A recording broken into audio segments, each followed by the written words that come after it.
God bless you. International pastor, the great OSEJIE one, is a member of a very wonderful and the immediate past committee chairman of esan musical body committee chairman worldwide. We know they play. I'm also a member. I'm a former speaker. So while I don't be like Basiku for there for now, this man when you see for years so. He's a very great musician, talented musician. If they do something like this, make una call the career. Abi not allowed to talk. They try, Abi. The great OSEJIE they try. Please, he get new album when he newly sing. I beg. I used to beg una, make una go there. And I want to use this medium to appeal with each and every one of you. Torino, I beg. We'll do one of Ferrara on the 1st of June. I beg. We'll do one of Ferrara, the Ferrara first song. The MD CEO. Winnerland International Service, importer and exporter, a philanthropist, well-respected personality in Ferrara first son. On the 1st of June, offer one day to Faith we will do all rolling to Ferrara. I will be there live and direct by the special grace of God. Please, now in this month they do wedding. Okay, now the members of the high table supposed to take the class. Yes. Why? Because whether they go far, please. If I say stop, like I said, you stop. Members of the high table, everybody when you did this high table, I beg. I beg. Everybody, when he just did the high table, he just came to my notice. I don't know, superstar. You know, say, I want to beg you something, my brother. You know, say your members for meeting, many for here when you coordinate. As a immediate past committee chairman, please, you get one superstar way day here. He come from all the way from Napoli. He's supposed to give us one track. After this one, please give the high table while he go give us one track. Chris Jam International, please. One track. If you don't finish, he go sit down. All the way from Napoli. The celebrant, so we can tell you like that. If you not like, go answer. Please, I want to use this medium to invite Uduwan, the chairman, all the friends and well-wishers in the high table to please engage the floor now with the great OSEJIE one of Torino. Offer one day to February, we will do what I lost. And you all around break what I lost.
I'm a beloni.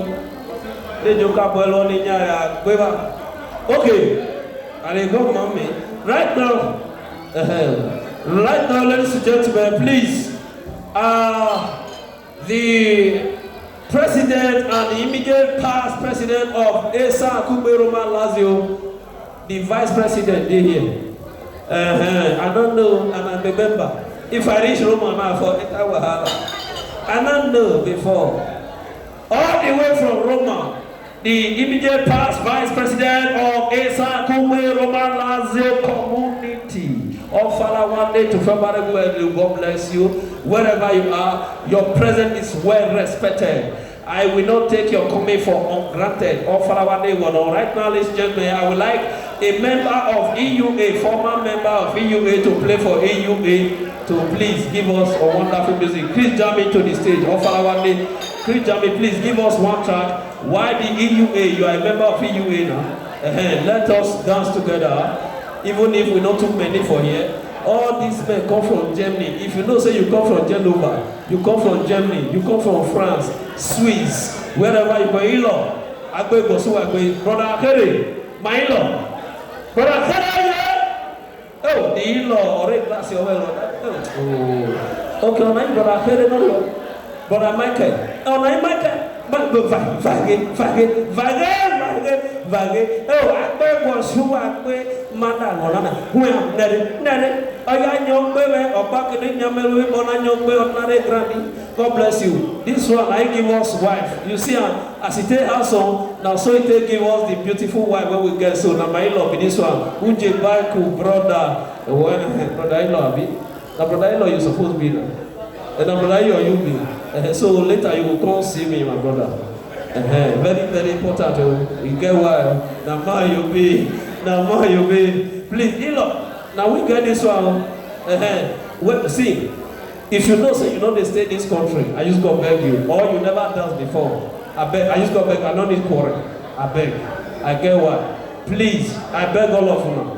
Make we do it together. I'm a member of esan Universal Association. We do charity organization, not big club. We they help people when they dey back home. We know they help people when they dey Europe. People when they Nigeria, like we they help. If we see person for street when they hawk, we'll come out and go teach and work. If it's free, we will put stuff for him.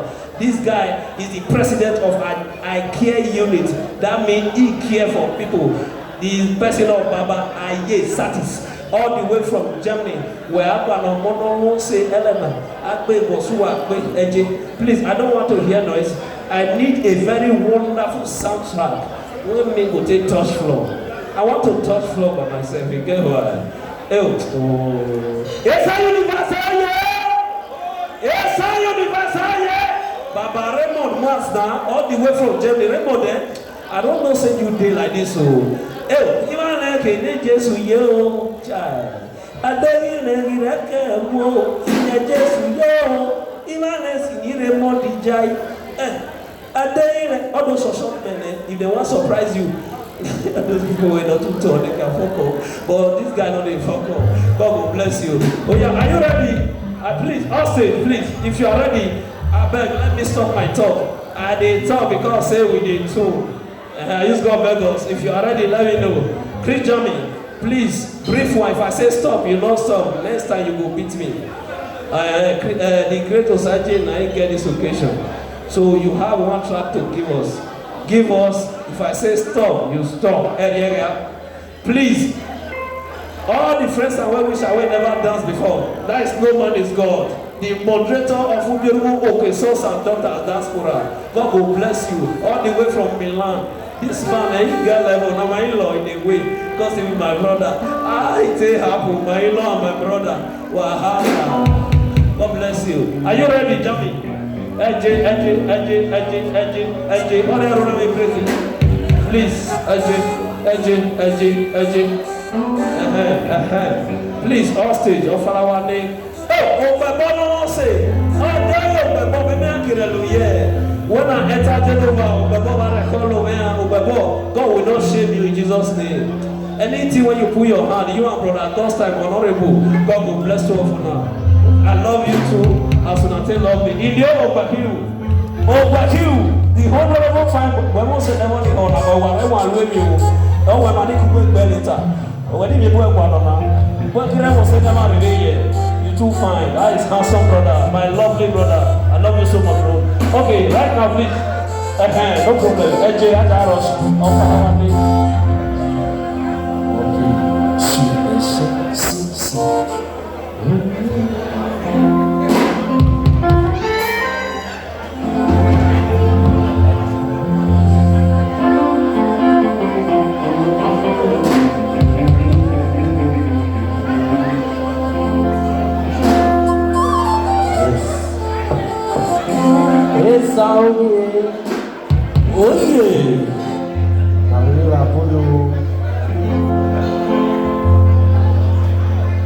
OSEJIE kalonime.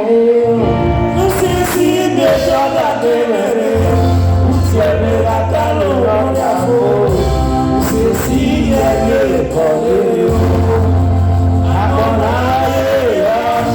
Ono si toi akiale fo. Osa na wa.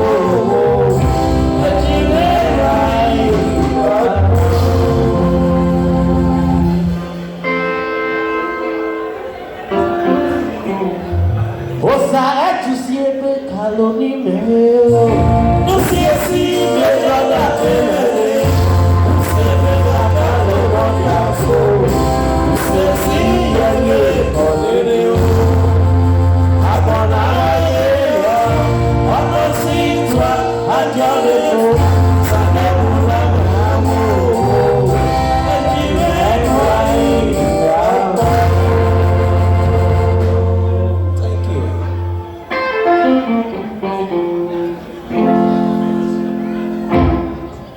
Yes, that is my honorable brother. OSEJIE kalonime. No se sigue la fe. Usted la calle no ya fue. Usted sigue colero. Agora ella, a nosotros a colero. Sabe por la mano. Allí me raí más. Osanela la o.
Only we do. We don't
Thank you.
Everybody, I just celebrate.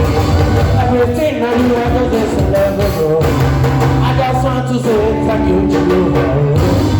Feel like that, don't get them from my ghetto. Never forget where I come from, I don't get to. La la la la la la la la. I just want to say thank you to you. What can I do? What you do? What I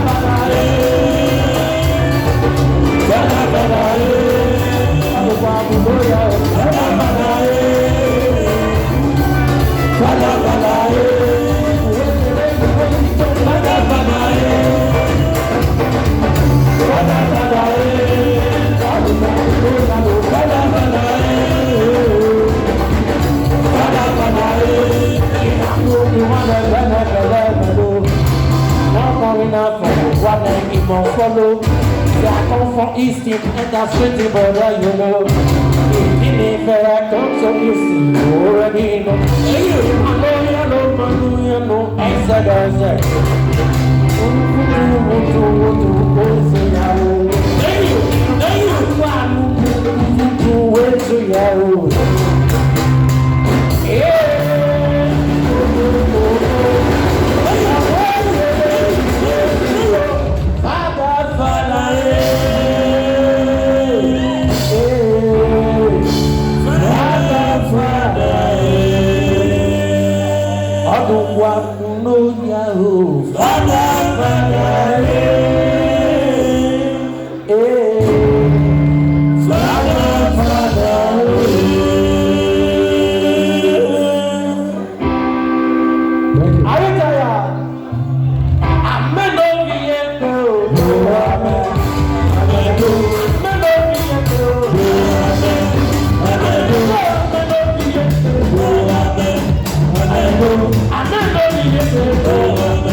That's Christian International. A member of esan musical body diaspora.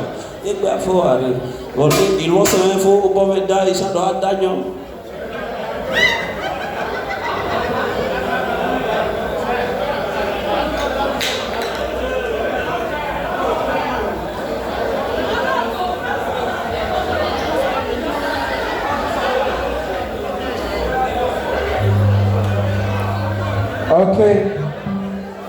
I take this time, general dance. General dance. General dance. Are you tired? Are you tired? We go come on here around 12 a.m. Now a.m. I've been at p.m. We don't pass. Great OSEJIE.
International.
The family of the man, in collaboration with MC Wonder of the Vidam,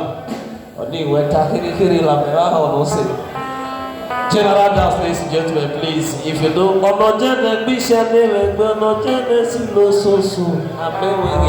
please, general dance, thank you.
Go to